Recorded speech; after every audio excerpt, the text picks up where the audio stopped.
think this holds promise for reducing our dependence on animal models in research, maybe offering more ethical alternatives? Like, can we skip the preclinical phase during the vaccine or something like that? Right. So people are also using immunoengineering or bioengineering principles, or engineering principles, I should say broadly, to mimic certain niches or immune organs. So there are studies where people have looked at immune organs on chip, where they mimic in maybe rudimentary form immune responses that are happening in vivo. So you can possibly bypass animal testing, and you could use these chips as a preclinical test before you conduct trials in humans.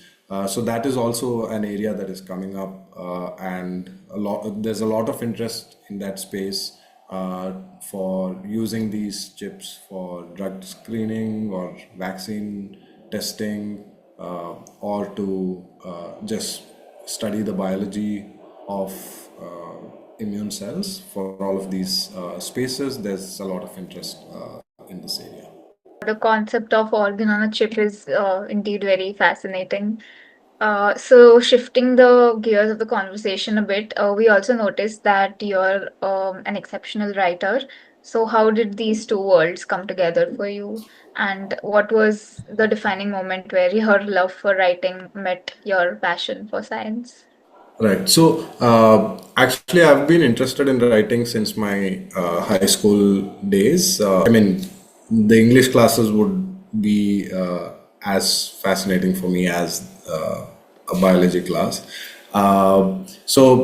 Really, where I put these two things together was probably post my master's. But even then, I was actually writing a lot, mostly on blogs, kind of trying to write reviews of articles, new publications that have come up, making it more simple for a lay reader to understand. So this is how I was kind of trying to simplify science, complex science, to a general audience.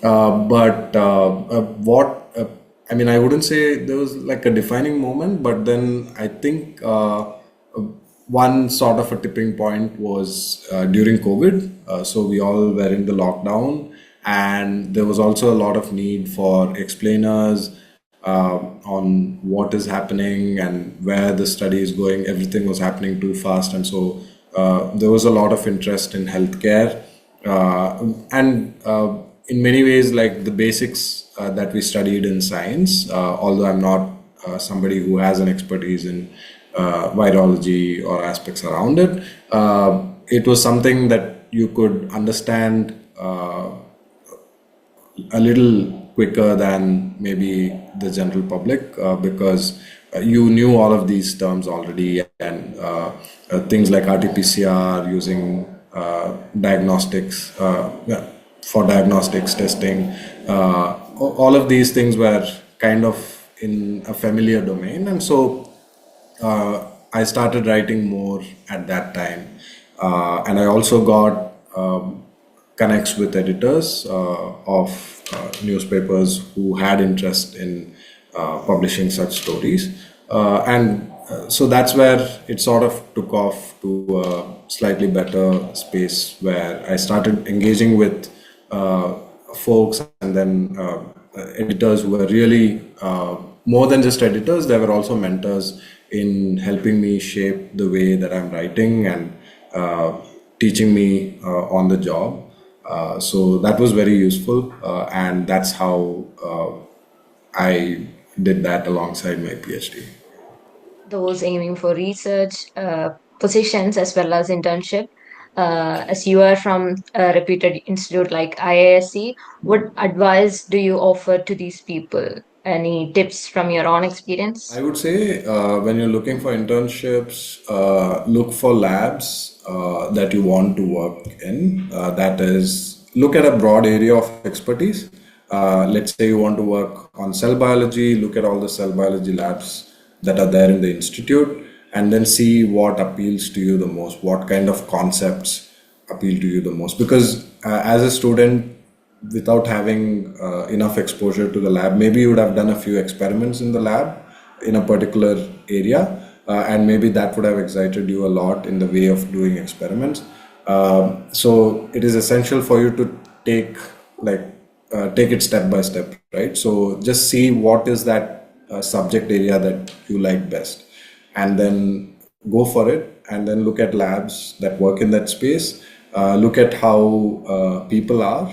So you got to look at science, and you got to look at the people who are doing that science, and just talk to if I mean, especially in the social media age, you don't really have that inhibition of you're never at a lack of information, right? So you ask people who have worked in that lab before, see whether that is something that will work for you.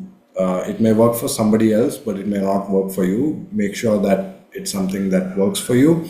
And once you're given an opportunity, and write to these people, right? So, and never have just one, have many backups and write to multiple people.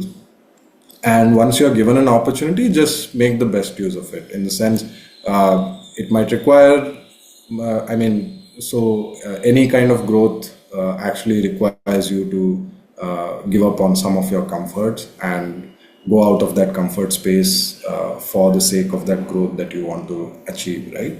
So when you're given an opportunity, just go for it. And I mean, without going into the region of exploitation, be in that space where you have a positive, if I may say, a positive kind of stress that will help you to grow, but not to the extent that it will make you burn out, right? So try to be in that kind of a space, and work and see how things are going around in the lab. Uh, Ask questions actively, because that is something that will help you grow. And then yeah, go about doing things the way it is done for you to learn. And also, I would say, try out multiple things before you can just zero in on one. If you have many interests, maybe you can do one internship in one area, and then do another internship in another area. So dabble with a few things. That will also give you the breadth that you want, rather than becoming very narrow very early on. It would help also for you to just know many things, and then you can build on one thing as you specialize more in your master's or PhD, or how much ever longer you want to be in that space. Yeah, I think what you said about stepping out of the comfort zone, actually that makes a lot of sense.